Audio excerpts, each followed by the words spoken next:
Hey friends, my name is Mitch. Today we're going to continue this discussion and simplified overview of Fields of Fire, the most amazing game ever created. I'm a bit biased, I really like it. So today we're going to do the turn summary. In other words, what's the flow of the game? What happens when you start to what happens to the end of a turn? So we'll review that today, just step by step, taking it easy. So obviously I'm going to miss a few details on purpose because again it's a simplified overview. Let's get started. The first thing you want to do is draw a card and you look for the HQ symbol. HQ symbol will tell you that the big boss has some stuff for us to do. What stuff the big boss has for us to do depends on the mission. Obviously, if you're in Vietnam in the middle of a rice paddy, your orders will be different than if you're in the middle of Russia doing something else. So inside of your mission section, you'll find Friendly Hire HQ. Now look, you need a number between 1 to 10. We rolled a dice, right? Nope. On the bottom of each card is built-in dice. For example, if you look at 10 right here, that's the equivalent of rolling a d10. In this case, we would have 2. On a 6 would be the equivalent of rolling a d6. In this case, we would have 1. The cards are designed to give a good random order for any kind of number that you need. So again, in this case, we have 10 options. We rolled on our d10, sort of, a 2. So now we go to Com Trouble. Must spend 2 commands to reestablish communication with your battalion. So that's how you determine the big boss's orders.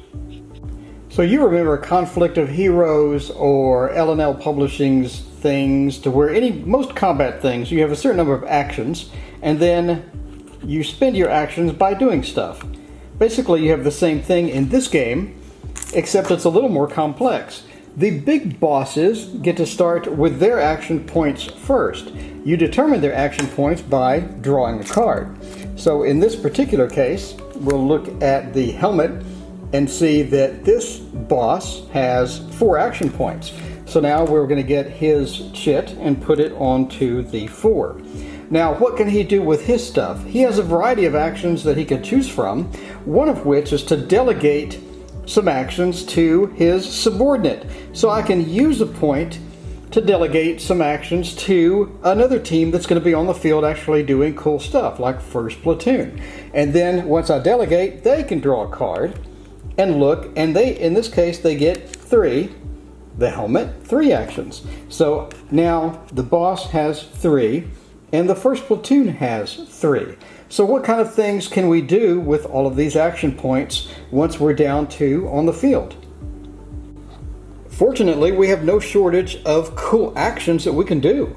We have command and control actions. Some of these will be at the big boss level. We have movement actions. We want to seek cover, get to cover, move around to another card. We have rally actions.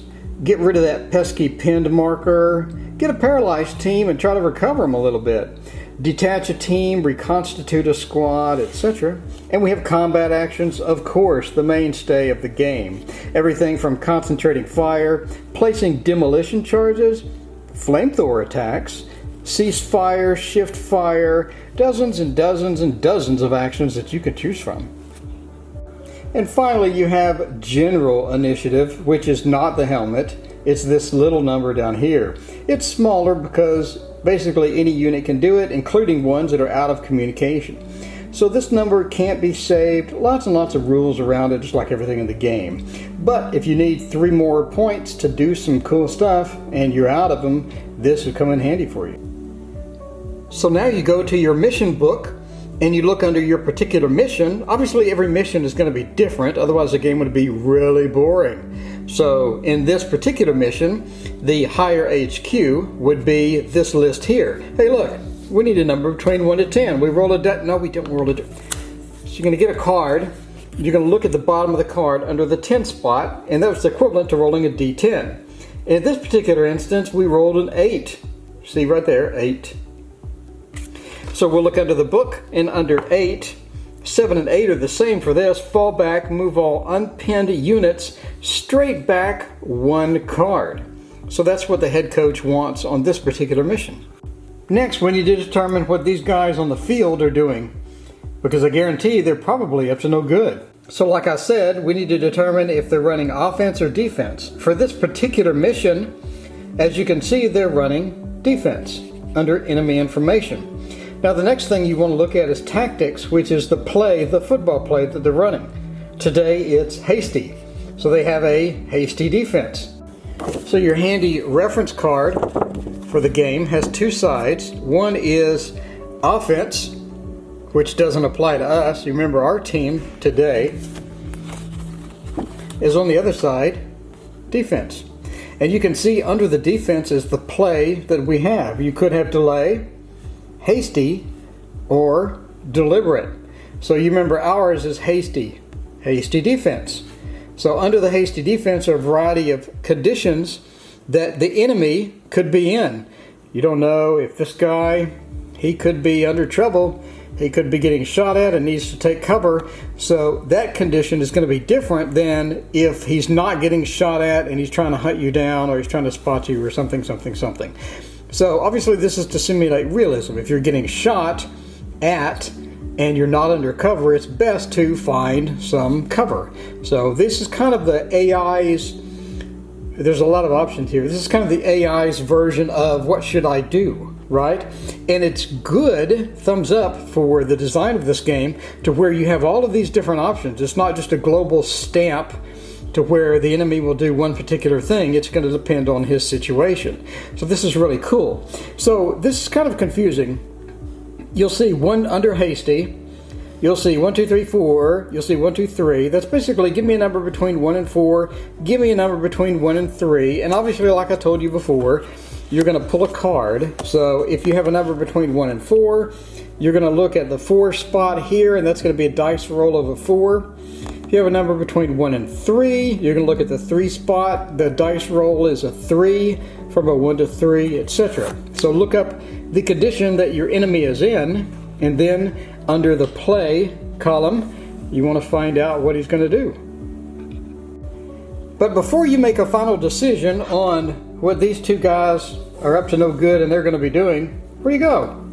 Put them there. These guys, they're not no good.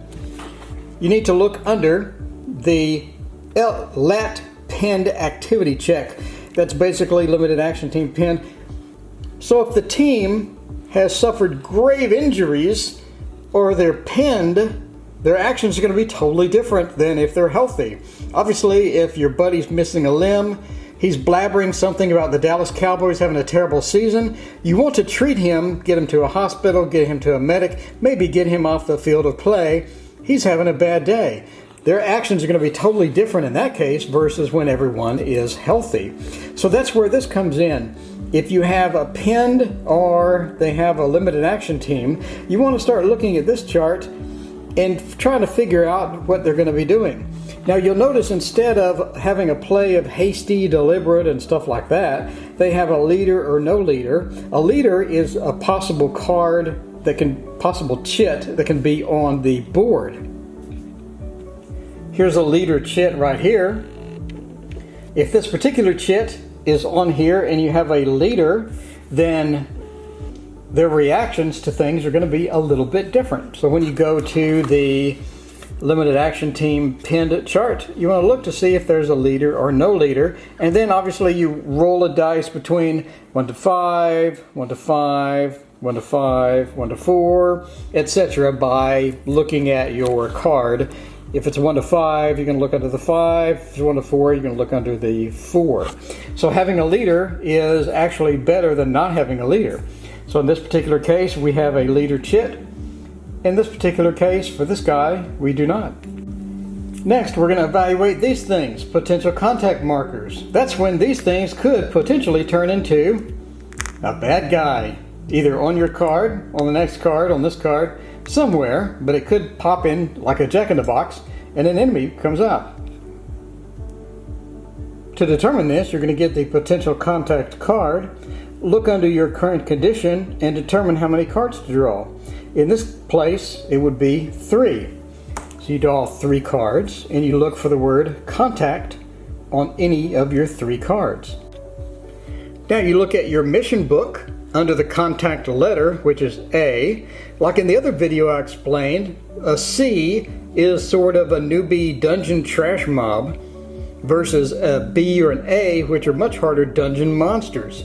You obviously don't want someone wandering in the first room of the dungeon, have the hardest monster in there, and then they get all upset because they die instantly. So you get some trash mobs here, and now we're moving to the better mobs in a potential contact A. Again, that's the letter on here. That's going to correspond to your mission book. The reason that it's in mission is because it's different every time. Again, the AI is very cool. Each mission has different types of contacts and different types of mobs that you face, and the different difficulty as well. You'll start out with easy, then it gets harder as you go along as your troops level up. So again, A, you're going to look at the A right here. So now we need a number between 1 and 10. We roll a dice. No, we don't roll a dice. We draw a card. We draw a card and we look under the 10. We rolled an 8. That's a random number generator, an 8. So for this particular contact, we got a Panzerschreck team. Almost done with all these phases. Now we're in the damage. It's mano-a-mano. We're both shooting at each other. We got a +1 over here for the marsh for defense. Got a +2 over here for the farm. Did a grenade, concentrated fire, but he's under cover in the foxholes. We're shooting heavy weapons. He's shooting automatic weapons back at us. We got this nice, look at that nice 75 mil heavy gun. We start adding up. This is a combat effects phase. Got a +1, -1 is a 0. We're not under any cover, that's a 0. Now you're going to pull a card to determine the damage. A 0 is a hit. We got hit. Draw another card to figure out what we got hit with. Here's the hit effect. We got a C. That's no good. Well, that was short combat. All right. So now we got a -4 on this guy's got a +2 defense. That's -2. -3, that's a -5. -6 for concentrated fire. +1 equals a -5. Draw a different card here to see what we got. -5, that's no good. That's off the charts. That's a hit. See what we got on that? Go down to here. Uh-oh, we got an L. So, look at the other video for combat, for exactly how to determine all this and how to determine damage and all of this good stuff. So that is your combat effects segment. Basically, add and subtract for each unit. And the final step, clean up. What did we clean up? If you missed a grenade, that's got to go. If you tossed a grenade, it already blew up, that's got to go. If you were exposed, that means you were moving. So I have this guy here, and I'm moving from here to here. He's moving, so he's exposed. You can see him moving, so he's exposed. But in the cleanup phase, we want to get rid of that. We left it in for the combat, but now the combat's over. He's pretty much dead. We want to get rid of the exposed. Last thing we're going to get rid of is a concentrated fire, pyrotechnics, illumination, evaluate casualties, etc., etc. So that is the end of my simplified Fields of Fire game flow. I hope you have enjoyed this. Thank you so much for watching. I really appreciate all of your support. Hit that like, subscribe button, and stick around for hopefully the next one in a few days.